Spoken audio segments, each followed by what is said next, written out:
Welcome to episode number 289 of Destination Linux, a podcast from the TuxDigital Network. Destination Linux is a discussion podcast perfect for all experience levels. Whether you're brand new to open source or a guru of sudo, this is the podcast for you. My name is Ryan. I'm Jill. And I'm Michael. On this week's episode of Destination Linux, we're going to talk about our experience at the 19th Annual Scale Conference. We have so many cool stories to share with you all about that experience.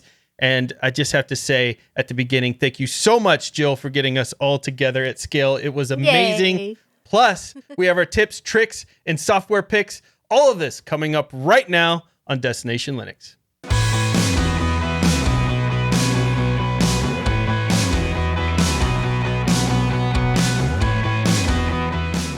So this week, our community feedback comes from Arnie. And if you want to send your own feedback, you can go to tuxdigital.com/contact to get in touch with us. Or you could join the TuxDigital community forum by going to tuxdigital.com and clicking on the forum link at the top of the page. Arnie says, "Hello, I've been listening to you guys for about 4 months since I started going to school. You guys help immensely by simply talking about how the digital landscape is changing. I've been blessed to get some old computers to mess around with and learn a few Linux machines, Pop76, Zorn, Ubuntu, and from your suggestions, Lubuntu. Switching from distro to distro is helping me learn Linux. Thank you for the tip. But have you guys heard about the Brave browser? They say they are open source, safe, and pay you for the data the companies are mining from you with BAT. How do you feel about it?" Really interesting question, timely question as well, because I've had some changes in my preferred, I wouldn't say preferred browser, just the browser I'm using lately. And it's been Brave on a lot of my machines, not because I want to necessarily, but because I've just had so many issues recently with Firefox. And the issues I'm having with Firefox is things like, because I'm moving, there's all kinds of banks and everything else, and these forms are not working or initiating properly in Firefox. And this isn't on just one machine. This is because Firefox has been on all of my machines and laptops. Or just certain things are not loading, or the sign-on page, like you can't see when you're typing in your username, like you're typing something in and it's going there, but it's like off-centered. There's just these weird problems I'm having with the particular sites I'm needing to interact with in Firefox specifically. And then if I go into a Chromium browser, those problems aren't there. So there's something either with the latest versions of Firefox or whatever that's kind of forced me to have a Chromium browser always ready to go. And I've been using Brave for that. I think it's interesting that you're having those kinds of issues because personally, I'm not having any issues like that with Firefox. Mine has been completely solid since the day I installed version 98 and have still continued to use version 98. Okay. So so you're not updating again, and that proves that when you don't update, things just work. Yeah, they just keep working because as long as they worked at the time, that's my philosophy. As long as it worked. Never mind all the security holes you now have. It's just, but it works. No, I update those sometimes. Sometimes. And Ryan, I hear you. I have a machine, one of the ones I do my show notes on all the time, and I keep that very updated. I noticed some issues recently with it.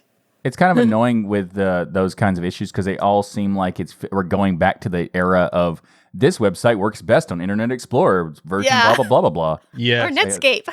Communicator.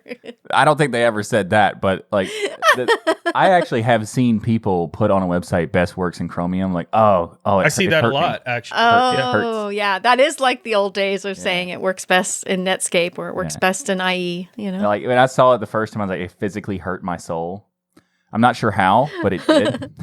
A lot of video streaming sites will come up now, to your point, we're going back in time. And it's actually part of the problem we've been warning about, right? As Chromium takes over and it's kind of becomes the standard, they get to set, even though this is open source, they kind of get to set those standards going forward. And what we talked about in our browser episode was the fact that the scary thing is Google could start turning off features like they've done in the past, like sync and other things. Like sync. So you could say, well, it's open source and all of this, but they could make it very difficult for us in the open source world to continue to adapt to these changes that they could keep making, as they have done with certain things in the past.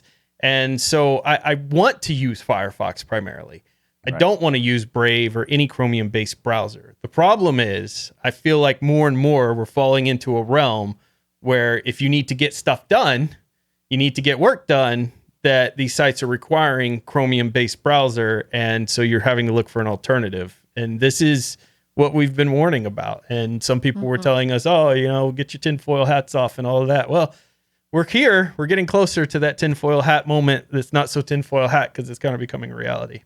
Yeah, Ryan, I actually mostly use Vivaldi and Firefox and the SeaMonkey web browsers for desktop. Still, I'm still pretty much, 60-70% Firefox. But when I use the Chrome-based browser, or Chromium-based browser, it's Vivaldi. And I like the independent SeaMonkey as well. Yeah. So, but actually referring to Brave, the Brave web browser, I've always been impressed with how quick it is. It's very fast and nimble. And it's got a wonderful search engine, works really, really well. And unlike, vanilla Chromium browser that doesn't even support Google Sync, like we were talking about earlier, Brave has its own sync feature, which I really, really like. So a couple notes on that I think are really interesting that you mentioned, Jill, is the Brave search. So Brave search, unlike DuckDuckGo and others, isn't actually as reliant on Bing APIs and other things. So if you don't know, like DuckDuckGo and these others will do their images searches and things like that using Bing, whereas Brave search is actually trying to develop their own search engine. It's come out of beta. I actually find its results better a lot of times than what I'm getting out of DuckDuckGo. And while I'm not on the board with everybody who's really mad at DuckDuckGo for some recent news that they had an ad partnership with Bing, and so certain sites, they would allow Bing's ads to show up, not on the search itself, but on certain sites you would click into. As I understand it, they would allow Bing ads to come through based on some deal that they had. They wouldn't block those. I don't think that was the best look for DuckDuckGo. I don't think it was the end of the world either. It's just not a good look. So that was actually the first thing that got my attention to Brave Search, which is, in my opinion, a better search engine right now than DuckDuckGo. So Brave Search kind of was the first piece that I started moving my Firefox browsers to point to Brave Search. And then I kind of came across this situation where I've been having issues with Firefox. So I'm still using Firefox even right now to do this show and stuff. But if I'm doing other things where I know I'm going to interact with the potential site, I'm going to use a Chromium. I'll use Brave. I hate their BAT system, by the way, because that was one of the questions you asked specifically. Yeah. I don't like it because the creators, number one, they're removing creator ads. Again, as I understand, they remove creator ads and put their own ads in place and then pay. If you sign up for that program, you don't have to sign up for it. But if you do, they basically pay for your views and things there to a creator who has no idea that they have this BAT because they don't do anything, to my knowledge. I've never been notified, for instance, that money's out there that as a creator that I get. And they're removing my ads potentially, not that I put any ads on my site, but let's say I did put ads on my site. They're removing those, replacing them with their own and saying, well, the creator can go and get that from us, if they sign up for the BAT system and all that. I think that's how it works, something like that. Whatever. Yeah, it's basically it's a mess. Based on my understanding, it's what you're saying. They remove the first party ads that are already there, put in their own ads, and then those ads basically go through the BAT system. And that is a weird thing. It kind of sort of makes sense, but if it was the choice by the website to participate, then it'd be okay. But the fact that it's automatically done without the website's consent, then that is just annoying because you're saying that there's not a guarantee that people are even aware that this is happening. And there are some instances back in the day, there's probably a couple years ago, where basically BAT was essentially making it seem like people were participating in the BAT system, even though they weren't, and they didn't even know about it. And there was this big scandal that happened with that sort of thing. And there's even YouTube videos talking about it if you want to go look for those. But it's an interesting concept overall, and I think there is potential. And I think Brave is a really good browser in a lot of ways. But there are also some cons, and for me, the BAT system is just one of the biggest cons that it has. But at the same time, I haven't tried the search engine stuff, so I might try that just to kind of see what it's like, because if you're having good experiences with that, I'm very curious. So I might set that up in my Firefox version 98 that I still have. I'm surprised you're so far over. I figured you'd be like 89 or something like that. Yeah, I do upgrade sometimes. You are the future, Michael. You are in the future. Yeah, I'm the future of programming by not staying in the past, I guess. Yeah, it's very Debian of you. The other alternative I like to use like to stability, Firefox is the Ghostery web browser and Ghostery search. That is excellent. So I've been using that browser a lot too. So I think we're all in this place where every person you ask is probably going to have a slightly different answer. To get back to your initial question on, our thoughts on Brave. Some of us like it. Some of the systems we don't like, but I probably could apply that to any browser. There are things I like. There are things I don't like. So use the one that gets the work done for you the most. I would say, though, my strong emphasis is to try to find something that's not based on Chromium to try to use as your primary for most of the time, because every person, it would help to keep Chrome from having this, just Google from having this massive influence. Even though it's open source, they still have a massive influence on the direction it goes and the standards they set. And sometimes the tinfoil hat in me believes some of these standards and things not working may be done kind of on purpose, accidentally on purpose. So that's kind of why, you should always have Firefox on your system no matter what. But check out our whole discussion we had on this on episode 249 of Destination Linux, and you'll get a whole rundown of some of our opinions then on the browsers. That's right, because we had a full, each one of us did a deep dive into Brave, and you can see what we think about it in a much more detail right there on 249, because that episode is called The Brave and the Bold. That's right. Nice. That was a great title, Michael. And you don't need to be brave to enter the ocean, because DigitalOcean is always smooth sailing. That's why this episode of Destination Linux is brought to you by DigitalOcean. Get started by going to do.co/tux2022. Cloud computing can be, let's say, complex, but standing up reliable, affordable cloud infrastructure really doesn't have to be. At DigitalOcean, you can enjoy a comprehensive portfolio of compute, storage, database, and networking products that put your cloud infrastructure in capable hands so you and your teams can get back to doing what matters most, building world-changing apps that grow your business. And with DigitalOcean, you get so many great things like the predictable pricing structure, the robust product docs, and the services that developers love, like the marketplace where you can do one-click installs of droplets. It is so fantastic. And speaking of the product docs, like we've discussed before, there's tons of them, literal tons, right, Ryan? And you can get support at every stage of growth with those documentation, also with the one-click marketplace apps. They're so fantastic. So you can get, it doesn't matter what team size you have. Also, if you have a team of one person or a team of 1,000 people, DigitalOcean can help you with their simple, powerful cloud computing so you can get growing at DigitalOcean. And as a listener of the Destination Linux podcast and a member of the Tux Digital community, you can get started for free. In fact, it's better than free, because DigitalOcean is going to give you a $100 free credit when you go to do.co/tux2022. That's do.co/tux2022. So again, go get started with your $100 free credit on DigitalOcean's awesome cloud platform by going to do.co/tux2022. And I want to thank DigitalOcean for sponsoring this episode of Destination Linux. So we all just got back from Scale. Michael and I flew all the way to the Californias. That's and boy, are my arms tired. It took me a second. I didn't get it. Because penguins don't fly. So I guess technically, I was gliding. Yeah. So we had so much fun, and again, Jill took care of us and made it just the most amazing experience ever. And so, thank you so much for that, Jill. We had a booth. Hopefully you all caught some of the live streams that we did, which was a lot of fun from the booth. But what I wanted to do is kind of a recap of the event, because there's things that happened on camera and there are things that happened off camera. So this is like Destination Linux after the camera shut off. Dun, dun, dun, where we'll talk about some of the Scale stuff.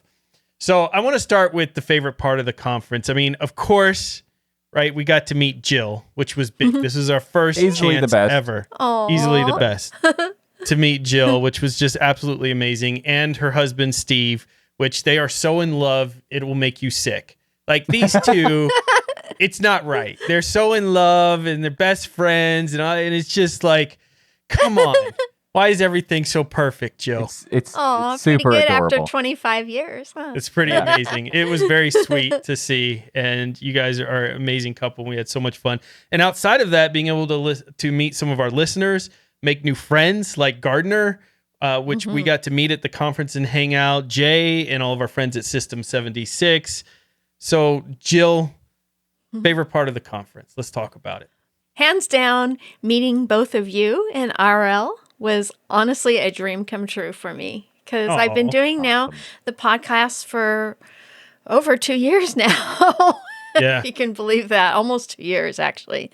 And, just being able to meet with you guys, and we've become such dear friends. Yeah. And you're exactly the same in IRL. So I don't know if that's a compliment or not, but one of the things I want to mention is that, when you meet people in person for the first time, sometimes it's awkward, because you don't have anything to talk about, or it's not the same because some people have different personalities on camera and they do off.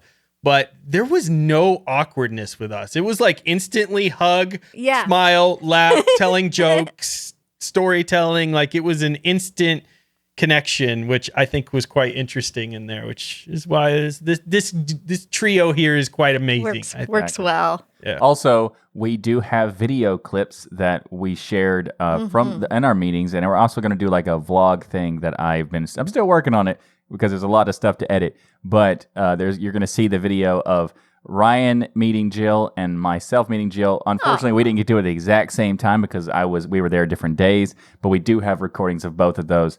And yes, it was definitely an interesting experience when you meet someone for the first time and you already are, you feel like family sort of stuff. That's what it was like meeting Jill for me. Yeah. Aww. Meeting family.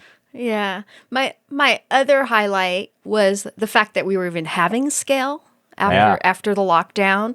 I mean, and being able to get you there, despite we were still in a variant surge of COVID. Yep. And so as a result, there was probably I estimated about a third of the participants and activities, but we still made it happen. So that's very true. That was awesome. Very true. Which is actually really interesting considering when you said it, this is like the third of the usual people. It kind of blew my mind because the amount of people there was still a lot. Like it was still a pretty big conference. Yeah. Compared to Southeast Linux Fest, which is my only comparison in conferences, it was like Southeast Linux Fest is very small in comparison, and Scale is massive. Like it's just there's so many people, so many booths and things there, corporate booths and stuff. It's very neat. Very different experience though than Southeast Linux Fest. So if you've ever been to Southeast Linux Fest, definitely highly recommend you check out Scale. It's a completely different experience, but in a good way, not a bad way. Yeah. And, speaking of the pandemic, for me, seeing my Scale family, I've been going to Scale since the beginning. And I know all the workers. I know all the core group of attendees. They're all dear, close friends of mine. And being able to see them again, and also the Linux Chicks of LA. Yes. Some of my Linux Chicks girls I hadn't seen in 3 years. Right. So, because of pandemic. And so, we're really just kind of starting to come out of it here in LA. And we got to meet them too, which was really fun. Yeah. We've heard you talk about them and you always have such amazing things to say. And now we got to put some faces with the names and things, which is really cool. Yeah. And it was our last Scale. It was 18X in March of 2020, just before lockdown. Wow. And it was the last tech conference ever, actually. It was the last tech conference, and then we're one of the first tech conferences to start up again. So that's awesome. That was awesome. So one of the things that we also had to do, Michael, is when we were flying and flapping our wings, we had to be on this, we had to be on this long journey to get to California because we're kind of on the other side of the country. And one of the things we wanted to do while we were on these long plane rides is use our Steam Deck. So how did the Steam Deck do in your opinion? So it was actually fantastic. I loved it. The Steam Deck changed the experience of flying drastically. I've done long flights before, and I've made it tolerable before by listening to podcasts or something. But when you have the Steam Deck and you could play video games just sitting in your chair, the time actually kind of flew by. Now, it was still annoying because I was in this really cramped space, but at the same time, I didn't think about it because I was playing all different types of games. And we're going to talk about that, what games we played later on in the show. But it was really fun. And I found a superpower. There's a specific device you can get that makes plane rides okay. Like not even that much of a bother. And that's called noise-canceling headphones. Yeah. Nice. Those are super important for airplane trips. Yeah, absolutely. Yeah, absolutely. I went with the Steam Deck thinking it's a very nice piece of equipment. I really like it. It's fun. All the stuff we've talked about too. This thing has to be in every Linux collector's pile here because from plane rides to just the attention even on the plane that it got, like people were looking over and they were clearly jelly. I mean, they were so jelly of what I had over there. Kids that would look over and see this gaming machine that I had in my hands. And I think some of them knew what it was and some of them had no idea, but they knew they wanted to play with it. But there were just so many cool things that you can pass the time with the Steam Deck there. Gaming and, like you said, noise canceling headphones, absolutely a must.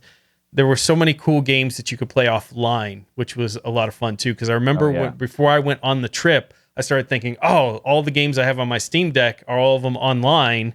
And thankfully, I had a ton of games. I thought of that, and I had a ton of games I could download that I could just play offline because I'm not paying for plain Wi-Fi.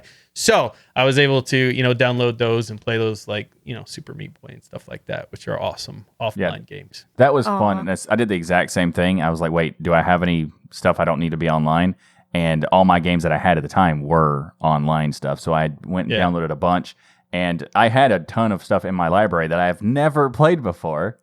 Because they were, I'm mostly an online player. Okay, let's be fair. I'm mostly a Rocket League player, so it's like 90% of my time playing games is that. But when so I went and I've played probably 7 or 8 games that I never played before during the trip, and it was kind of fun because there was one game. We'll get to that later, but there was a couple games that kind of like blew my mind. Of like, I should have played this years ago. Yeah, like I owned it for years and then never opened it. I enjoyed showing off my Steam Deck at scale. That was really cool. Oh, yeah. So, and again, we'll talk about more of the games that we showed off. But it was nice having it at our booth because it was a good draw. Yeah. A lot of people hadn't seen it or put it in their hands yet. So exactly. Ryan's idea to put the Steam Deck at the booth was amazing. It was so genius. Don't tell him I said that, but it was so genius. And it was really cool because it essentially brought people to the booth. And then we just started talking people about the podcast and the network and everything. It was a great draw. So good job there, Ryan. Thank you. One of the things I want to say about that is how respectful everyone was at this conference, and it really made an impression on me. For instance, I had the Steam Deck laying out on our table. Now, I've been to big conferences, not Linux related, but like Dragon Cons and things like that, where people, don't tend to always have the best manners and stuff. But every time someone would come up, they would put their hands behind their back sometimes. They would look at the Steam Deck and they would kind of be eyeing it and be like, is that the Steam Deck? And then they'd be like, can I hold it? Or they wouldn't even ask. And I'd be like, you can hold it. And they'd be like, really? Really? Like, you're going to let me hold it? But people were so respectful of the equipment and of the table and just in general, very respectful. And that really made an impression of me, of the community of open source people out there and just how awesome they are as well. And that's a great point because I didn't even think about that. That's totally what happened. Everybody was so respectful to it. And also we're like, I don't want to mess with your stuff, but it's okay if I look around the settings and things like that. And at one point you even had someone help you charge it. They gave me a charger out of their backpack and were like, hey, let me get this thing charged up for you faster. People were just so kind. And that really made a big impression on me. It was like a bunch of Jills running around. Aw. Well, I at the Linux conferences, honestly, and in particular scale, really, you'll find the cream of the crop. You'll find the smartest, most intelligent people. That's why we were there, Ryan. Oh, that's why we were there. Yeah. I'm not including myself, but you guys came and you were smart. I love how Jill's like, I'm not going to include myself. But so it makes me look even worse that I did. So I meant everyone else is what I meant, people. Yeah. So moving on from the Steam Deck, then let's talk about the events. What event was the most fun for you? I mean, there are so many, and it's hard to kind of describe a lot of them. But I've got to give a special shout out to Michael's dance moves. Your epic dance moves. Before we get to that, we gotta set the stage of why I did any dancing. Okay, so nobody still knows, so this will be new for me too. I don't know either. So the game night existed like at the end of Saturday. Like at the end of the Saturday conference, there was a game night that the Scale convention put on, which was fantastic. There was a lot of different things you could do. There was like ping pong and air hockey. There was also like board games in one room, and there was virtual reality stuff, as well as there was even like a scavenger hunt type of thing. And there's a section dedicated to Super Smash Bros., which of course is a very popular area that I didn't get a chance to go to because so many people were waiting to play. But there was one thing that was really awesome that I was so excited to see, which they had a live show with MC Frontalot. Now, for those who don't know who that is, go look right now. I was one of those. Yes. I had no clue who this person was. So MC Frontalot.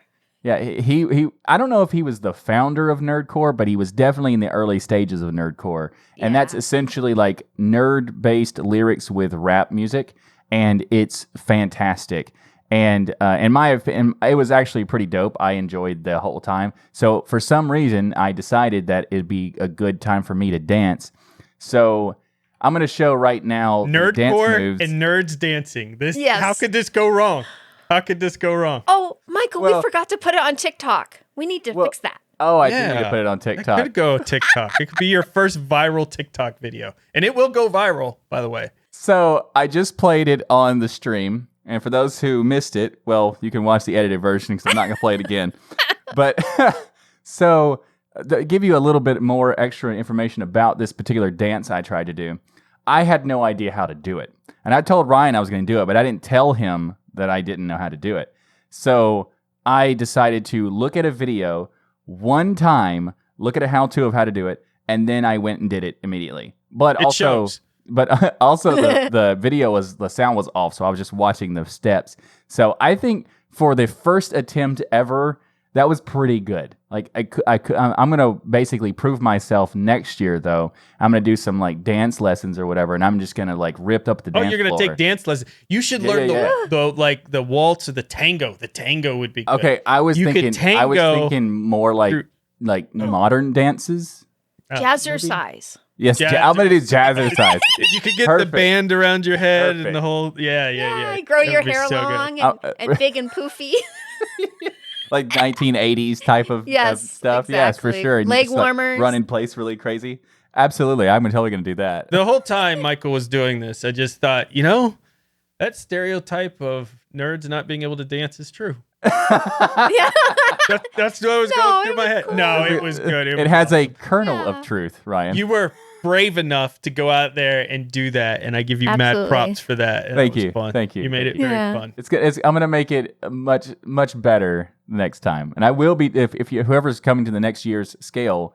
Feel free to join me on the dance floor. I was the only one doing it. And we can create like a dancing squad or something. I don't know. Dance challenge for TikTok. No. Exactly. We'll do a TikTok dance challenge. So, Jill, what are some of the other things that you enjoyed? What was some of the most fun for you? Okay, one of my favorite things to do was taking our live stream around the expo hall to show our viewers the booths and all their awesome swag and interacting with, our friends and patrons in chat, like Bit Shady, like Lamer. We had so many of our awesome patrons in there. It was awesome. I loved it, yeah. And that was one of my favorite parts. And what was cool is Ryan didn't think we were allowed to do that. Yeah, I didn't know we could get up from our booth and just put people on camera. But Jill was like, "I don't care. I own this place." Jill is. They won't question Jill because they're too afraid of Jill because we talk about she's how like the savage she was. kingpin of Scale. Like nobody says a word to Jill. What was so fun was when I was taking it around the expo hall, a couple of the workers came up to me and goes, "Oh, there goes Jill again." There goes Jill. And no one can stop her. Yeah. But that was just so much fun and kind of a dream come true to do it live. Because I've done previously, I've done interviews at scale, but they all had to be, locally recorded and edited. And it was just nice to be able to do a live stream with our patrons and people in chat and viewers. Cool. Yeah, it was awesome, especially when we were sitting at the table and Jill mentioned how she wanted to do that. And both Ryan and I were like, why did we not think of that? That's fantastic. Yeah. I'm like, because I had been sitting there at the booth for about an hour, talking to the attendees and friends coming by. And I'm like looking at it like, no, it's time for me to pick this up and go. And Jill started handing out our business cards as well to all. Yes. Yeah. That's why she's just amazing all the way around. I know you guys already know that, but it's just we had more evidence emphasizes of such, is what we're saying. And Jill, your Linux Chix booth won an award as well. We don't want to skate over that. That was awesome. Definitely. So we won the Best Scale Spirit Award. And for those of you that don't know, SCALE stands for the Southern California Linux Expo, because we hadn't quite said it yet. Good point. Good point. So yeah, we won the Best Scale Spirit Award. And honestly, we do win an award every year. We kind of have the most awards of any booth. But it's kind of one of those things where they have to give Jill a taste, right? Like, she is the kingpin of scale. Yeah. Exactly. Well, a little background on the Linux Chix LA booth. We have been with Scale since the very first Scale, so we are the longest running booth at Scale that has been there every year. That's very cool. So, and you all gave away a laptop from Jill's museum. Oh, the laptop from Jill's museum was given away. That was awesome. Yeah, we had a raffle for a laptop, and I gave away a lot of stuff from my hardware museum, mechanical keyboards, Bluetooth speakers, headphones, gaming mice, the whole 9 yards. I've been cleaning out my room. Yes. Oh yeah, you both needed to come by and spin the wheel of swag to get more stuff. I love the wheel of swag. It's such a good idea. For those who don't know, it's basically a wheel of fortune type of thing where you spin it and you get whatever it lands on. And I got this little penguin back here, this little blue penguin, and it's fantastic. And also, this was whenever Jill couldn't be at the booth. This was the placeholder for Jill. We sat on the booth. And a couple people were like, "Where's Jill?" And we're like, "Right here. Jill's right here." Speaking of which, that was a challenge for me. I was working 2 booths and running back and forth and trying to do 50-50 at both. But it's kind of it's difficult. But so Friday night, because my girls at the Linux Chix booth, some of them couldn't come because of emergencies.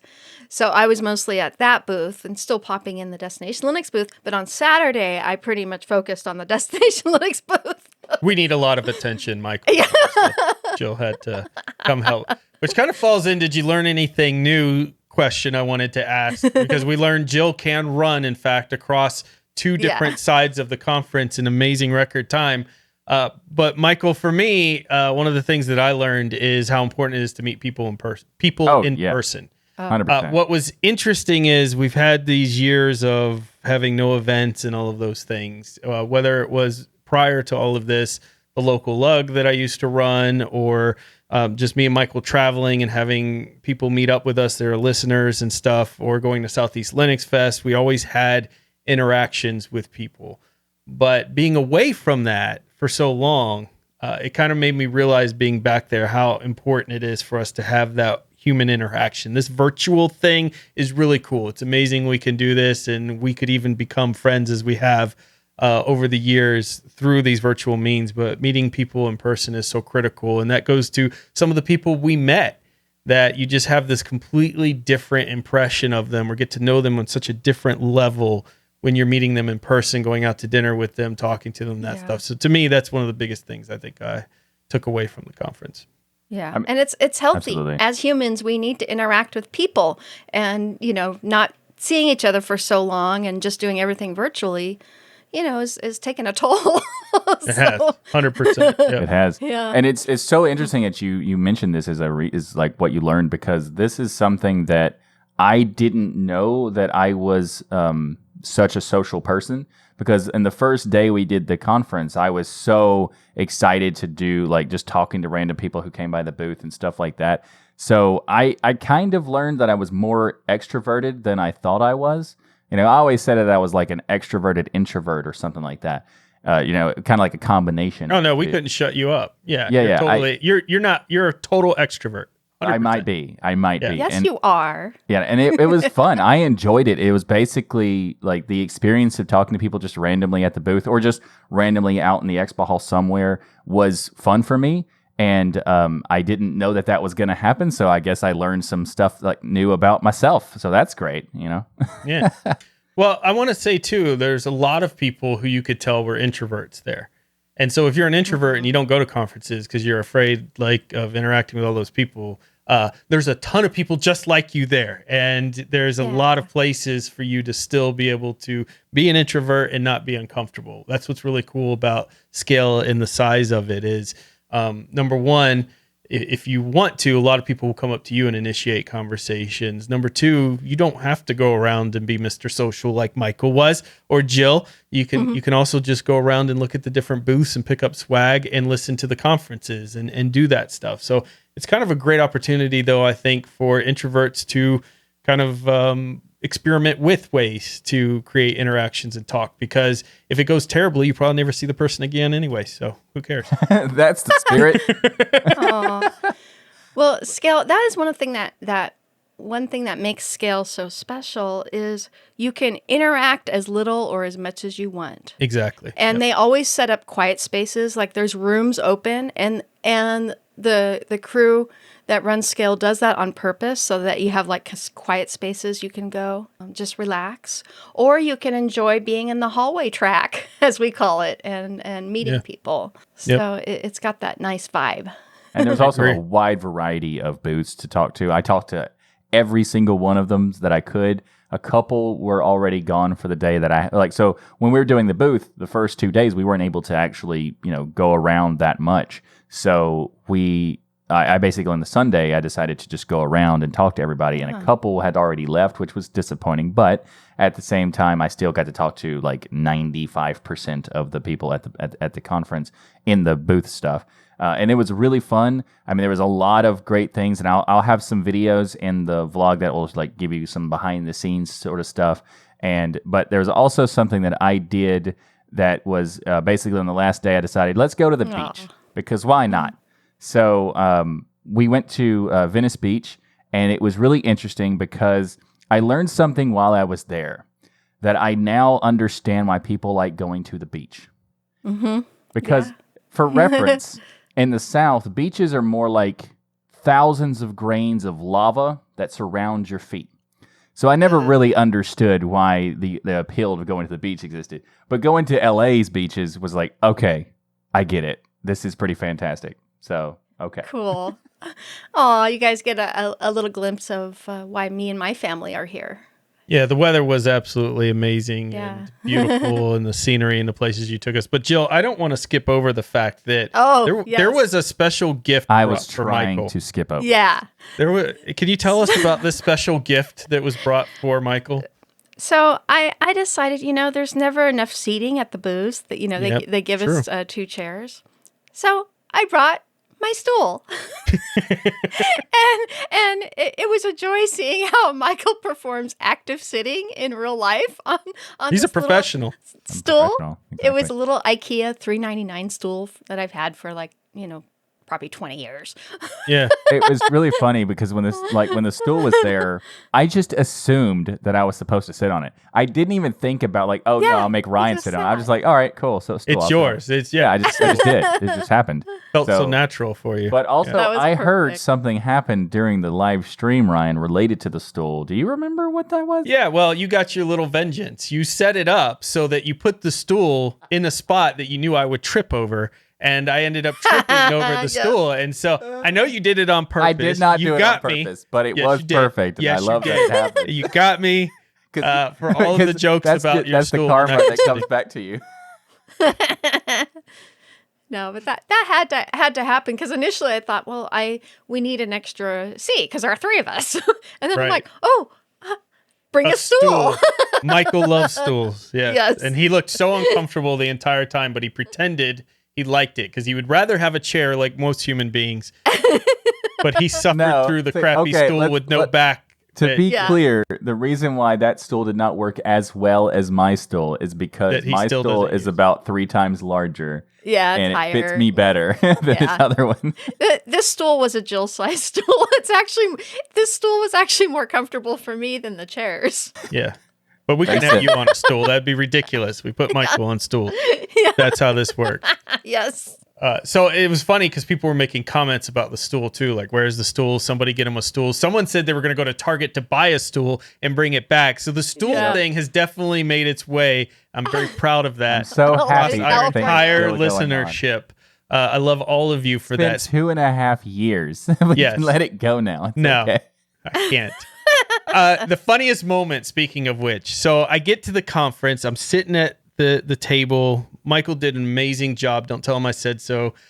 Did amazing job with the tablecloth and the banners we had. We had a really nice looking booth. And all of a sudden, somebody comes up to me and they put a sticky note on the table. And they say, and it's a half ripped sticky note too. It's, not a very clean. And they say, I guess I have to get your autograph according to the rules. And I look up and it's Cheesy Bacon from System 76, of course. And so I immediately just started laughing because it was hilarious because the episode before, if y'all hadn't heard, we made up all of these ridiculous rules about if you wanted Jill's autograph, you had to get ours first. You had to use it in permanent marker and all of this stuff. And somebody made a joke about a sticky note as well. So Cheesy Bacon made a joke about a sticky from note. System 76 was on top of it. He came with the sticky note, and darn it, I signed it. So there you go. It was such a good joke. We just had to go with it. Yes, absolutely. And to me, that was hilarious. The reason why we had this conversation about the sticky notes thing is because of like a previous episode, we were discussing sticky notes on the desktop and how I don't really understand it. And Ryan was giving me such a hard time. Then we get off of the stream and Ryan and I are talking. He's like, I don't get it either. But like, why do you give me such a hard time on the show? That's how things like your weak thumbs and the stool are born. Exactly. He creates this nonsense that he doesn't even agree with, or even it's not. He just makes up in general. Right. I respect your cleverness, though, Ryan. But listen, this all started because I found out after we had become friends afterwards. Because if I'd known this before we became friends, I would just kill the friendship. That you're a pen chewer. And I can't stand pen chewers. Pen chewers are the worst kind of human beings. I'm not a pen chewer. Like, okay, there's a difference between a pen chewer and a pen cap chewer. Like, which one do you have a problem? Both are equally horrible because you've ruined the cap for the pens that I plan to use. No. With the pen cap, you shouldn't chew on pens. No, listen. The reason why it's okay with the pen cap is because you just chew on the long pointy part that has nothing to do with the cap part. It's just for decoration. Pen chewers are the equivalent to kindergartners eating crayons. Like if you're an adult chewing on a pen, you are just like a kindergartner who's eating crayons. Pencils? What about pencils with the where you chew on not the eraser but the metal part attached to the eraser? I've seen people do that as well. That's equally bad. Like you're an adult. Stop putting things in your mouth that you're supposed to write with. I'm curious. Why is this pen chewing thing such important to you? Like I'm just. What? Because there are a finite amount of pens that you can find at the moment you need to sign something. Like you may have 100,000 pens. But the moment you need to sign something or whatever, you will have only 1 or 2 pens that will appear somehow. The rest of them will be suddenly lost. It's like a whole void in the quantum. It's a quantum mechanic thing. I don't know all the specifics. Watch YouTube channel on quantum mechanics to figure it out. It just disappears. They disappear and there's one left. And of course, if you have a pen chewer in the family, the one left is one that's been chewed to pieces. And you don't want to touch it because it would gross and stuff, because it's been chewed to pieces. Yeah, of course. Don't be a pen chewer, people. Don't be a pen chewer. Yeah, you gotta tell my husband that. So one of my favorite and funniest moments from Scale was Steve's husband beating Ryan at air hockey. Did he beat me? Was that filmed? Yeah, that was filmed. Oh darn it! Although okay, I know he won. You beat me. And I knew I beat somebody. Yeah, Steve stomped me. He was kind of the ice hockey champion there. Yeah. And then what was cool is then Michael beating my Steve husband and my hubby wanting a rematch next year. Michael. No problem, Oh, Steve. I'm down. fun. This Fun. challenge accepted. And it was kind of funny because we were playing to 5. I didn't know what we were actually playing to. And I got to 4-1 and then immediately started completely throwing accidentally to the point where it was 4-4 by the time we actually finished the game. And it was pure luck that I won. So, yeah, I mean, I was a professional hair hug player. Your skills. But I want to go back for one quick second about the pin conversation. It's super important to me, Ryan, that we talk about this pin showing thing. And I want to make it clear that I am never in that situation because I have these. There you go. No, listen, you have them now until you need them, and then they will disappear into, it's kind of like the whole sock thing where one always disappears in the dryer. Well, what's great is that most often when I need a pin, I'm not in my office, which has dozens of pins and even markers and stuff. So I'm looking for a pin and like, oh, if I was at home, I'd have my pins. All right, so let's talk about favorite interactions. I got to meet Der Hans, which was amazing. Woo-hoo. Jill's husband, of course, Steve, we've talked about throughout this whole thing. Just amazing and so in love with Jill. It's sickening. It's just unbelievable. Dotes on her so Okay, hard. not sickening. It's adorable, Ryan. Well, it's so adorable. It's like, this shouldn't be. Like, this is not how we are on Earth. That's true. It doesn't compete. Humans are supposed to be miserable, and he's just doting on her and loves her so much, worships the ground she walks on. Hanging with the System 76 crew was absolutely amazing. Yeah. I got to do a collab with Gardiner, which was really fun, and will be on his channel, so check that out. We also got to talk with Jay and hang out with him. Getting a chance to talk with Neil in person as well. Mm-hmm. All of that was just awesome, the interactions there. What were some of the interactions you guys had? Scale for me actually started when me and my Steve husband met Neil in IRL on Tuesday afternoon before Scale started. And so he flew in on Monday and we met with him Tuesday. And we had a great time with him at dinner and showed him around town. And we took him to SpaceX. There's a nice picture. Whoa. Ryan. Yes. Neil to SpaceX? You take me to SpaceX? Right, Ryan, we didn't get to go to SpaceX. I didn't go to SpaceX. Yeah. you What didn't makes get to Neil go so 'cause- special? Well, Thursday you showed up late, so we wanted to get you to the beach on time to enjoy the sunset. So we Okay. couldn't go to I see. SpaceX because That's SpaceX was further away. So That's I'm fair. a little jelly. Like the kid watching me with the plane and Steam Deck was jelly. I'm now jelly that Neil got to go to SpaceX. yeah, but we did take you to the Mattel Toys building That was on the amazing. way to the That beach. was true. Also, we have some photos. I'll have that in. I don't have it in Yes. the ready for here, but I will have it in the vlog video where Ryan and I decided to do Rock'em Sock'em robot pose for camera. Yeah. For some reason. But I came up with it. What do you mean, Yes. some reason? If it's ridiculous, it's, that's fair. it's me. If it's Yeah. ridiculous, Ryan came up with it. Yeah. That's the new slogan of the show. If it's ridiculous, Aw. right?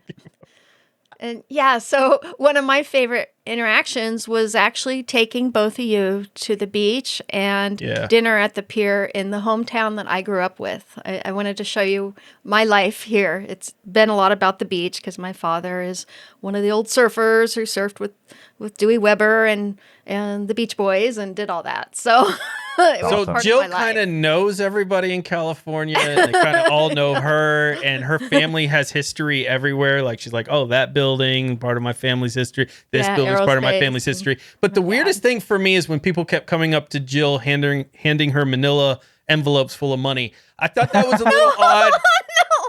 Maybe there's a mafia thing. I don't But, know. and it was really weird because they would always hand her the envelope and then kind of like duck for fear and then say, for the family, stare at the ground. family, and walk away. And is there like there was a kingpin I heard in Dawn? Like I don't know. Is that something in the family that everybody calls you the Dawn? Jill? no. Oh, okay. All right. Maybe I'm making that up. Maybe. But yeah, my family is so entrenched here in aerospace, and my father was a building contractor, and I took them to a restaurant on the pier with a beautiful ocean view overlooking the beach, where the first surfer surfed here in California, and where I played beach volleyball, and that part of the pier my dad built. So I had to take you to that restaurant. Yeah. Oh, it was amazing. And the Awesome. food was outstanding. Like, Yeah. it was just outstanding. In fact, when I got back, my wife was like, hey, you want to go to one of those Mexican restaurants, blah, blah, blah, for dinner? I'm like, no, I really don't. Because it's not going to taste Not the anything same. like Yeah. the It's ruined food we all had. food for us. She has, yeah. It was quite It amazing. was really Aw. funny because, going to this place, like Ryan said, it was fantastic. But also, it was kind of funny because of we had a wait time. When you go to a restaurant, there's always like, oh, there's like a 15-minute wait or whatever. And they said like 35, 40-minute wait. And I was like, oh, no. And then immediately it's like, let's just go to the beach. That's fine. Yeah. It's right there. So Oh, like, no. of all We the have to places stay to on the wait, beautiful it's beach. exactly. No big deal, really. Yeah. And that was really cool when we showed up at the pier that we were having our big surf festival. And Yeah, so so they there's had a live big concert, bands, all the that, live yeah. bands. Yeah, and that was everything. cool. That was cool. And actually, next weekend, my brother is competing in a big swim from pier to pier, 3 miles. And it's one of a lot of the Olympians come to. So he's been training for the events. Very nice. And my Steve husband wanted me to tell you both, even though he doesn't computer much, you guys made him feel like family. Oh, well, he made us feel like Absolutely. family. Steve was amazing. Yeah, Steve's I awesome. loved his stories. His career fascinates me, and his Yeah. doting on you fascinated me as well. I love your all's interaction so much. And we had so many special interactions from Emma, Cheesy Bacon at System 76, Gardiner, Bryant. There were so many cool people we got to meet. Neil, all of that was just amazing. Yeah, it was fantastic. And also, every week we talk about the Linux events that are happening, and we get help with Dear Hans. And we met Dear Hans at Scale, and that was really fun. And he also brought us some stuff to give away because at Scale, there's always, or basically every conference, there's always somebody giving away stuff. And Dear Hans brought us Penguinos, which Jill happens to have with her. That's awesome. And They were these are like delicious, by the way. these are penguin themed cupcakes and stuff. Yeah. So it was fantastic. It's way better than those yo-yo things by Hostess or No-Nos or whatever they're called. Oh, They're yeah. called they're quite no-nos. good. Yes, they're called no-nos. Don't even bother. Yeah. All right. No-nos. I Yeah. like the Penguinos way better than No-nos. Yeah, penguinos are way better than no-nos. Yeah. And it was so special that Dare Hans helped us at our booth. And so everyone knows he's been a dear friend of the Linux Chicks of Los Angeles for years. He's been one of our group and one of the big supporters. And it was neat because he followed me on all my podcasts. I do. Yes. But And now he's he's such a huge part of Destination Linux. It's just he's awesome. such an amazing person. And there was a point where you and Michael had abandoned me. And I know it kind of hurts, but It's interesting how you phrase it that way. yeah. But okay. But Yes. Der Hans was there, and I was like, hey, I'm gonna be alone here because Michael, I think he had too much to drink the night before, No, and don't know what Jill you're had talking the about. other booth to take care of, and I was like, you want to sit here with me because people were coming around the booth, and there's a lot of people coming in. Der Hans just hung out with me the whole time, and we talked about his career and stuff. But he's just such a kind soul. Like I love his face. I love that man. Awesome. Yeah. He's such a sweetheart. Yep. He used to bring some of these penguins are from Dare Hans, including nice. that big one right there. He gave that Very to cool me person. about 6 years ago. Yeah. Yep. And when Ryan talks about me, I just want to make sure everybody remembers that he makes up most of the things he says But about that one me. I But didn't. not that All one. right. Let's get into our biggest disappointment, which is perfect because Michael's inability to hold liquor would be definitely at the top Whoa, of my whoa, list. whoa, whoa. I held plenty. So, Jill, what were some of the disappointments that you had at the conference? Okay. So that I I couldn't know what show our you. disappointment is, Ryan. I know, but I couldn't Yeah. show you my hardware museum because Exactly. me and hubby were remodeling our house. And honestly, all my computers are packed away right now. The one time we And- get to go to California, Ryan, we don't know. get to I actually experience- heard Jill whispering to her husband, like, thank goodness we didn't invite them to our home. I think they would No. steal stuff. That's what I heard her No. say. That's what I heard her say. I'm Also, hoping- Steve was completely agreed with that and said, yeah, they would take at least all of your albums and stuff because Ryan would go Oh, into no. Yes. Well, the nice thing is hopefully by next year, I'm actually building a hardware museum studio in the backyard. So, Oh. Oh, that's awesome. yeah. So I'll be able to display them properly. Oh, that's perfect. We can chain Michael in the backyard while we go eat dinner and stuff.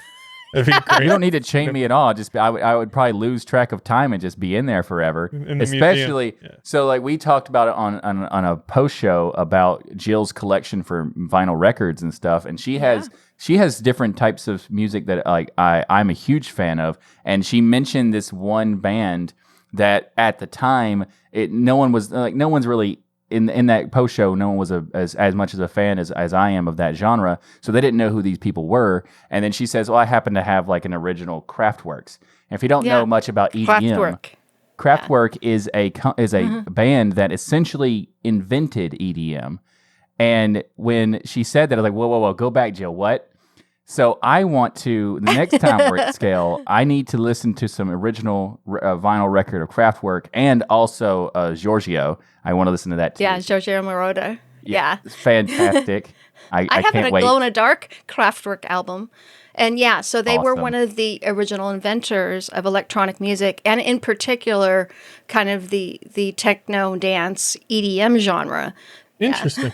Yeah, I can't wait. I can't wait for the next year because we're totally going to listen to some Next time EDM. we go to Jill's house and we get to see the computer museum and SpaceX because we want the same treatment you SpaceX.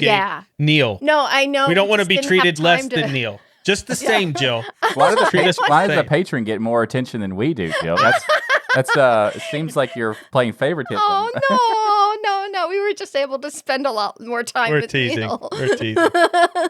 So the big question, will Michael and Ryan return? We know Jill's going to be there, of course. In March is when the next scale is. So if all this discussion has done anything, hopefully it gets you excited for potentially joining us at scale in March. But by joining us, will Michael and me be there? Michael, will you be there? I'm Oh, look, Jill threw down the gauntlet. Well, I'm Or you'll owe thinking her a about payment. I'll have to get my manila envelope. Yeah. But I'm thinking about it, and let me see. If I carry the one, yes, I will. Yay. So, So, Ryan, yeah. is that a yes for you too? I am going to do everything in my power to be there. The only reason I can't say 100% yes is because I like to hype this up and make people think I'm not, and then I eventually... No, I'm kidding. Yeah, the only I reason know. I can't We know say yes your is because I'm tactic. moving. And so, Yeah, but you are. I don't think it will interrupt that. I think I'll be well settled by then, and it should be no problem. But yes, I definitely want to and plan to be there because it was just so much fun. And I want to meet more people. I'm not sure about the booth thing or what we're going to do there because I kind of just want to run around free and get swag and talk to people. But we'll see. We'll see what we'll do next year. But it was a lot of fun. We Yeah, came up with a lot of ideas of things that we want to do, including maybe doing a live broadcast. Yes, we might That do would a be live fun. broadcast. Yeah, instead of the booth, we could do a live stream of DL. That'd be really cool. That'd be awesome. And next year, I think scale will actually be different because it will return to more normal attendance numbers. I'm hoping and keeping my fingers crossed that we're gonna have our normal attendance Yeah, it numbers was only at a scale. few thousand. It was just so sad to it's- see it's only a few normally thousand around- people. Just a It's few normally- thousand. It's normally 5,000 to 6,000. That's so- crazy. We need But the more nice- swag, Michael. Lots more Yes. swag. I didn't But the think we were nice going to run thing- out, like based on the expectation of whether people are going to show up or not. We ran out very quickly, but mostly everything. We do have a little bit of things, and I was thinking maybe we could send some stuff to some patrons and like a That's swag right. The bag or patrons are going to something. get the extras Yeah. we got for sure out there. And we did run out of all of the swag. We had fidget spinners. We had DOS Geek Brains. We had stickers. We had all kinds of cool things, bags, TuxDigital bags and stuff that we handed out. And all that stuff went really quick, which was awesome. And I feel like that Matrix scene where, Keanu Reeves is like, we need guns, lots of guns. We need swag, lots of swag. Yeah. And so we're going to have to bring a lot more next year if there's 6,000. Yeah, absolutely. Our booth will be Yeah. empty real quick. Well, I think it was really nice that you guys got to experience scale when it was smaller. So you'll see the difference, from this year to next year. And this year's scale was kind of like scale 8 years ago, in numbers. So it was nice for you to see a more intimate side of the convention. And next year it'll be, whoa. It's really well also- done. The staff's amazing. Everybody was super polite, and that made it such a fun event too. Yeah. So I wanted real quick. I 100% agree that scale is fantastic, and I can't wait to go back again. But I also wanted to say there was another reason why Scale was fantastic. We talked about meeting Steve, Jill's husband, and it was fantastic to meet him. But also we found out that he is, too, a lover of dad jokes. So that was so much fun to annoy Ryan as much as possible with dad jokes. It was like I had it in stereo. Like there was just Michael and Steve with the dad jokes going. Yeah. I can give you one that my hubby actually forgot. Would you like a banana for Scale? Usually he brings a banana and takes a picture of it in front of the sign, and he forgot. Yeah. I love it. How cute. Yep. And make sure everyone check out the Gardiner Bryant's Scale 19X videos.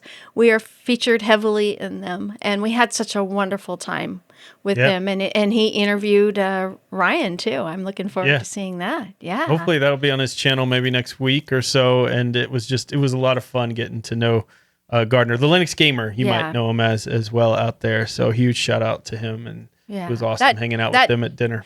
I know. That was awesome. That Friday night dinner we had with the System 76 crew and Gardiner Bryant. It was it was a special moment in the Scale was the communications and us being able to talk to other vloggers and YouTubers, it was, and System 76. Oh my gosh. They're awesome. Yeah. We're going to be doing a lot of new stuff with System 76 coming up. So I'm very excited about that too. So excited. There'll be a lot of neat things that are going to happen from that front. So another amazing thing is we were able to give out Bitwarden stickers and Bitwarden swag. And you know what? Yeah. I'm not just saying this because I'm doing a transition to an ad read. The Bitwarden stuff went like crazy. Like Bitwarden sent us a bunch of swag, like some stickers and things like that. And the amount of people that had Bitwarden or were telling us they had switched to Bitwarden or were looking for a password manager like Bitwarden was awesome. So that was one of the great things of the event is we got to push another open source alternative because we had a lot of people who were like, oh, I'm on LastPass or these other things and I can't stand it. I'm looking for something new. And we're like, well, we got you, Bitwarden. By the way, this episode is brought to you by Bitwarden. Get started right now with your free account at bitwarden.com/tux. You want to go to the /tux part, TUX, because that lets them know we sent you there. A password manager software that allows you to have peace of mind knowing your online accounts are secure. Bitwarden provides you the tools to store all your passwords in a secured vault, auto-generate those passwords and usernames for you, and automatically fill them in if you want on those sites. And Bitwarden seals and encrypts your private data with end-to-end encryption before it ever leaves your device. You're the only person with access to it. Go to bitwarden.com/tux to get started for free. And they have a $10 premium account, which gets you a gigabyte encrypted file storage, 2-step login with YubiKey, U2F Duo, Vault Health reports, priority customer support, all these things for $10 per year. Everybody's raised their prices. I'm paying more for literally everything. It's like more to breathe air. But Bitwarden's kept their price the same for this password manager. Once you start using it, you'll want to give them money to support this amazing open source project. Go to bitwarden.com/tux to get started. And thanks to Bitwarden for sponsoring this episode of Destination Linux. So Michael and Ryan had to travel to the Southern California Linux Expo. And I just wanted to ask what games you both played on your trip on your Steam Decks. I had so much fun. If you guys have not seen the video, Jill, Michael, and me played Teenage Mutant Ninja Turtle, Shredder's Revenge, and we beat the game. It was one of the most fun experiences, like throwback nostalgia moments, because I played with Ninja Turtles when I was a kid. I wanted to have all of the Ninja Turtle toys, and it was just amazing playing this video game because back in my day, we used to have to go through 6 foot of snow barefoot to the mall where there was an arcade. But we'd go to these arcades. Play with a quarter. And yeah, you would have Teenage Mutant Ninja Turtle arcade machine. And the arcade machine was amazing because it had like four actual joysticks. So if your friends came with you to the arcade, which were these rooms filled with arcade machines. Kids don't know any of this stuff today. Rooms filled with arcade machines where your parents would leave you. Yes, they would leave you in a mall in this room. And they would go shopping, and they felt you were perfectly safe being surrounded with tons of strangers in an arcade in a mall, and you would just sit there, and they'd give you a couple dollars because that actually gave you like an hour or two of time and play Those were arcade simpler games. times. Very simpler times. Yeah. I mean, it was a place where kids socialized, and we made friends. Yeah. Oh yeah, Yeah. it was a lot of fun. So I played Teenage Mutant Ninja Turtle Shredder's Revenge on the plane. I played Super Meat Boy, which is the most ridiculous game in the world. You are a wad of meat and you're trying to save Great game. a wad of pink meat that's a princess, kind of like a Mario thing, but you'd have to play it. It's just fun, and there's grinders everywhere, and you're trying to not get ground up, and that's the whole point. And I played the game Hitman. Hitman was also very cool on the Steam Deck. Michael, what did you check out? So I had a lot of games on my Steam Deck that I went through, and some of them I played. I'm not going to mention because there was one I played. I'm not a great fan of it, but there was other ones that I just adored. So I played. We talked about Hunt Down on a previous episode. I played that on the plane. Ninja Turtles, obviously, of course I did. I also played Mark of the Ninja, Lovers in a Dangerous Space Time, which I'm pretty sure we covered that on a previous DL. Lovers in a Dangerous Space Time? Is that like a romance novel? It's a weird spaceship platformer that's 2D animated where you're basically having super powered rabbits and stuff. It's very interesting. That's all I can say. Also, I played Brutal Legend, which is perfect between those, the contrast of those two, and Dead Cells, which is a fantastic game. That's a cool game. Yeah. And I tried to, there was like every time you got to the past the first level, it would say, you missed it by this amount of time. You can't get in this door. Or you didn't get this certain amount of kills, and so you can't get in this door. So I would restart, and every time I'd restart, it'd be like, you realize this is a different level now, right? And they would always make joke about it, like, you can't actually do this. So I tried it 4 or 5 times trying to get into those doors. I was not successful in any of them. But anyway, it was really fun, and it passed the time really easily. And I also found a game that I think is fantastic. The character models are not great, and the story's interesting, but it's really fun platformer. It's like a first person platformer with scientific or sci-fi grappling hook, and it's called A Story About My Uncle. It's one of my favorite games, Michael. Yeah, it's such a fun game. I was not expecting much because the name does not imply much at all. But once I played it, it's like, yeah, this is great. It is a very cool game. Yeah. I played it. Yep. It has a lot of parkour elements to it too. Oh, yeah. We didn't do parkour at scale, Michael. Yeah. Oh, that's another We never did disappointment. parkour. Another Yes. disappointment of scale is that we didn't get a chance to do the parkour. And the Michael reason is, danced close enough. we did use our feet with a rhythm, so like a little bit of some kind of parkour. Actually, I feel like we delivered on that. When you set up the stool so that I would fall, that was kind of parkour of me when I was falling all over the place. I didn't when actually I set it up tripped. for that, but that's a good point. That would be a good, that would happen with was action. parkour anyway. Yes. Very action oriented. Jill, you also brought your Steam Deck. What are some games you were playing while you were waiting on Michael and me? Yeah, so I showed some of the attendees Portal and Distance, and another favorite is Bit Trip Presents Runner 2: Future Legend of Rhythm Alien. What a title. It's a fun right there. platformer for the whole family, which I think is really good. And Cloudpunk. Cloudpunk is a game. It's a cyberpunk game where you fly a car through a cyberpunk city, like a Blade Runner kind of city, and that works really well on the Steam Deck. And also, of course, Trackmania Stadium 2, which is one of my favorite games I've been playing a lot.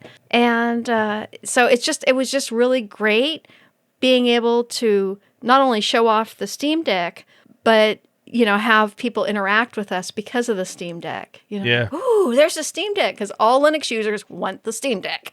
I mean, it is They a Linux do. computer.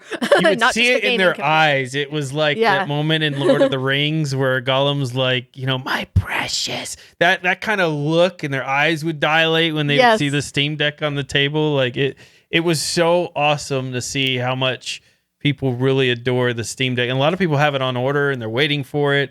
And want to get it. Haven't and gotten theirs yet. everyone who was in that case would tell me this made me want it even more. So if you're on the fence about the Steam Deck, I'm serious. Pick one up. It's just freaking awesome. It's just and you dock it, and it becomes a full computer. So yeah, it's very cool. I even thought of another benefit of it when I was on the plane. I looked over and saw someone watching a movie on their phone with his little tiny screen. And I was like, I could just put a movie on the Steam Deck. Yeah, and have a much bigger screen.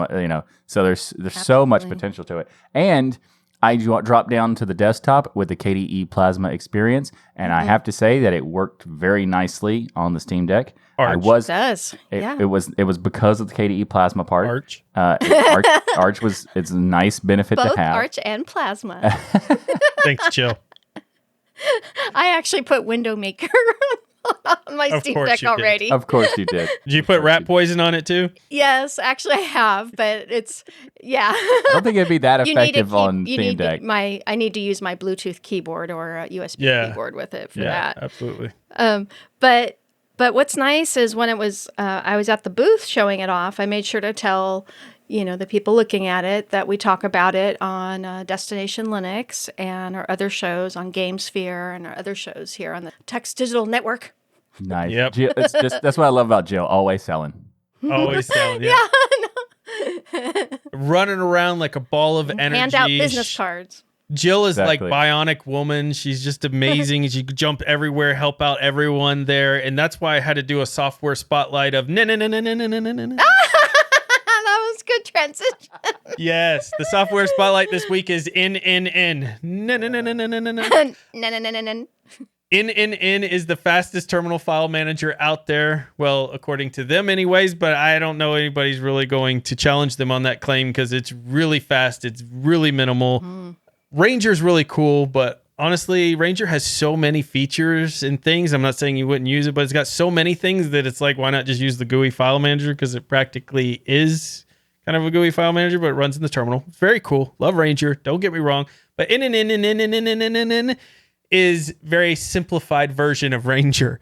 Yes. It basically has just the things you need to go in there and look at your files in a well-organized way. It has new icon colors for this new version that just came out for the files, better icon handling, lower memory usage, with very, very low on memory and things. So it's just a quick one to remember if you need to quickly access files from your terminal. Check out And for reference, it's the letters NNN. That's how you spell it. But when you pronounce it, it's NNN. Yeah. Just to clarify. Batman. That's what I was thinking too. Good one, Jill. Good one. So, Jill, have you used Yes, absolutely. And in fact, what was neat is when they transitioned, they now has mouse support. And I didn't even realize it because I've always used it with keyboard with the arrow keys. Gotcha. Yep. Yeah. So that was a cool new feature. What does the file manager use the most, Jill? Oh gosh, one of them is actually Midnight Commander, another wonderful CLI file you had manager. me try that out this week. Yeah. Yes, I did. And Ryan, did you figure out how to exit Midnight Commander?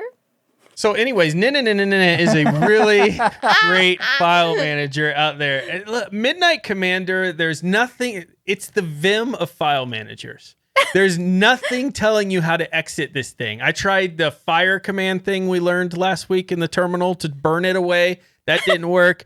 Q didn't work. It has this little prompt at the bottom and it has numbers and it's like exit or something, hit 10. And so I was typing 10, hitting enter, nothing happens.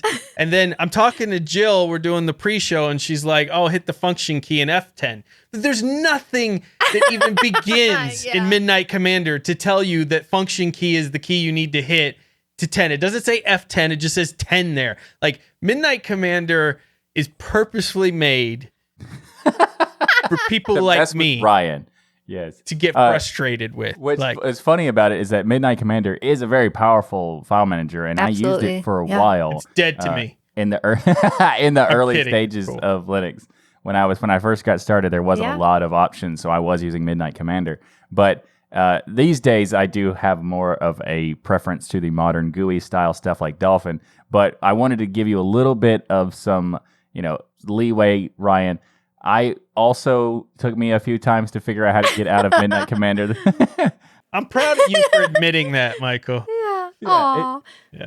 Eventually when I got it, I was like, oh, yeah, of course. I guess so. Whatever. But at the same time, there's no clear... Yeah, even if you hit your power button and remove the battery out of your laptop and then Midnight Commander still runs somehow. And then you format your hard drive and put a different distro on. Midnight Commander still pops up and won't let you exit. Yeah.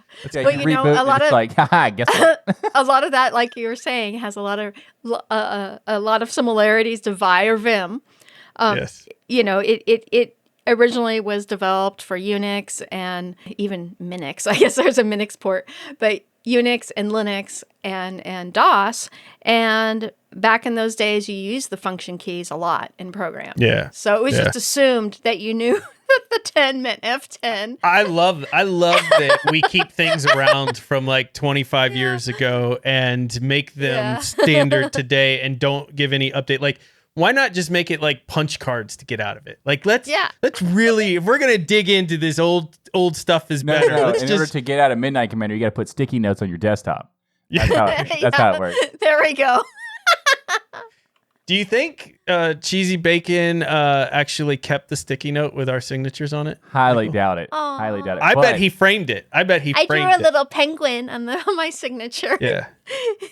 So if you do have a Cheese Bacon, let us know.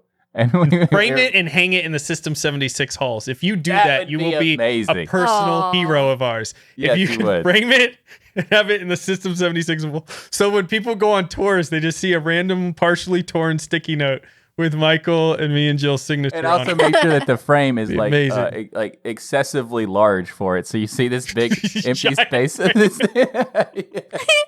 Oh, meeting Cheese Bacon in IRL was so special. Such a cool dude. I've been on many shows with him, Linux podcasts and whatnot. Jill, so please stop name dropping. Please. Yeah. Yeah. Well,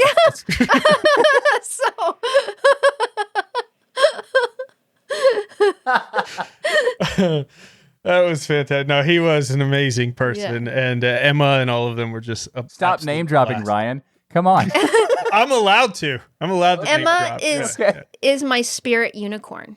She is. We know. Like the pink, the amount of pink for sure is just amazing when Emma. We had an episode of DL where Emma and Jill were on the same episode, and it was just we got engulfed. Ryan and I also got engulfed with pink.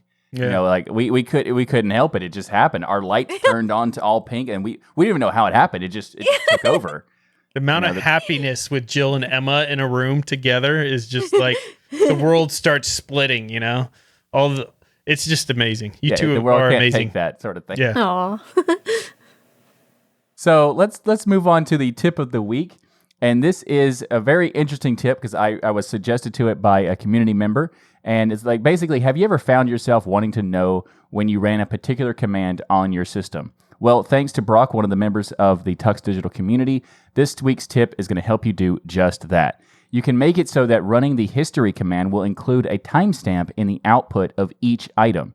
In order to add a timestamp to your bash history, you will need to edit your .bashrc file, which is in your home directory. You can do this in any editor you want to, but to simplify things in the show notes, we're going to put the how to do it with Nano. And I'm not going to give you all the details here on the audio because you can check out the show notes. We'll have everything for you. But when you can find the line that says hashtag user specific aliases and functions. And underneath that, you place a specific command for exporting hist time format, and then you put in the format that you want to use. I'm going to provide you with a format. You don't have to use the one I use. That's up to you. But mine provides the ability to do year, month, day, and then the 24-hour clock, so you can it'll better organize it, at least in my opinion, if you want to export this data. Now, after that, you will need to refresh your bash RC, which can be done by rebooting or by using the source command, which I didn't even know was a thing until I started messing with this and found that source command was how you did this, how you refreshed bash RC. And I'll have that command in the show notes as well. So you'll find the specific source command on the show notes in tuxdigital.com. And now when you run the history command, you'll see a timestamp. You'll see the entry of the number of how many entries you have in your bash history, and then also a timestamp next to that, and then the command for what it is. And if you want to change what format for the timestamp is, I'll have a link for that in the show notes as well, so you can customize it however you want to. Yeah, that's very useful because I could totally see situations in which I know I ran a command a couple days ago or even yesterday that helped fix something, that thing's back, or helped me edit a config file and I want to change it back, but I don't remember what that command is, so now I could run this and get the timestamps and look So it's not showing, I could just look at the areas that I want to look at, the times and days that I knew I was running that command. It's very cool. Very cool. Yeah, absolutely. So Der Hans hooks us up each week with conferences that you should be getting prepped for coming up. And the big one we want to talk about this week is OpenSUSE's birthday bash. And who has the SUSE hat on? Me. Yes. I'm thinking about their birthday. Happy birthday, OpenSUSE, early birthday. I have two SUSE geekos we in got my geekos background. behind So us. All right, whatever. I got green lights on to celebrate OpenSUSE. And I have them on my cabinet. you have green lights on every episode. I'm always celebrating them. Oh, I see. Yeah, that's how it works. The OpenSUSE project is preparing to celebrate its 17th birthday on August 9th. By the way, right across from our booth was SUSE. SUSE was right there. So it was pretty cool. And then on the other side of that was OpenSUSE. OpenSUSE.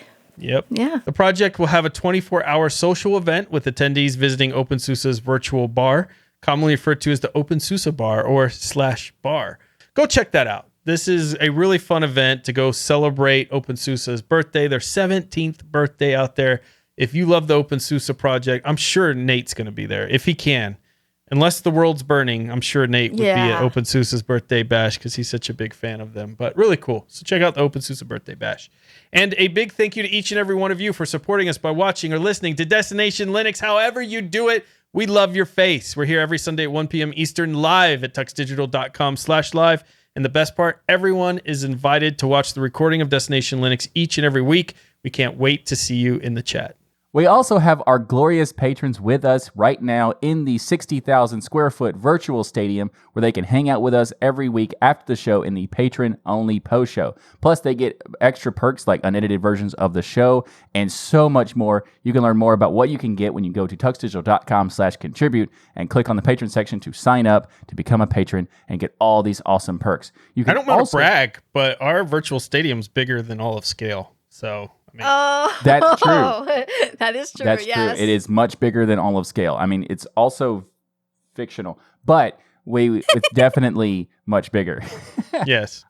But something that's not fictional is the TuxDigital Store. So go to tuxdigital.com/store. You can get all the great swag and merch that we have. We have t-shirts, hoodies, mugs, hats, stickers, so much great stuff. Of course, including the collection that we just launched recently with the Sinister Wendy collection from Hardware Addicts.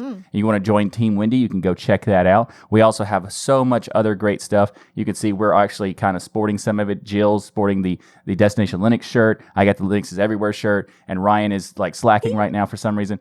But, but I got the Destination Linux knife. That's not a thing, and we probably shouldn't be able. We probably can't ship that in the store. But we have a lot of great Destination Linux Batman. That is 100% accurate. Yes, we totally have association somehow. But okay, we don't sue us. So tuxdigital.com/store to get all this great swag. And we have so many awesome shows here on the TuxDigital Network. And like that's represented on this business card that Michael beautifully made for Scale. Oh, it is beautiful. And this is a mini version of the big stand-up banner we had. It's awesome. Yes, absolutely amazing. So yeah, we have the Pseudo Show, This Week in Linux, the DOS Geek Channel, Linux Out Loud, Hardware Addicts, GameSphere, and our virtual Linux user group, Linux Saloon. And make sure to head to tuxdigital.com and subscribe to all these awesome shows. And don't forget to leave a rating on your favorite app so others can discover the power of open source and keep those penguins marching and the full Monty of Linux and open source awesome sauce. Huge thank you to all the folks at Scale that came up to us to talk to us about our podcast and Destination Linux and everything that we're doing on the network and taking selfies with us. It was just absolutely amazing. You all made the experience so great. And of course, a special thanks to you, Jill and Steve, for hosting us and making us feel so welcome there. And everybody else, have an amazing week. And remember that the journey itself is just as important as the destination. Thanks, everyone. We'll see you next week. Love you all. Most of you.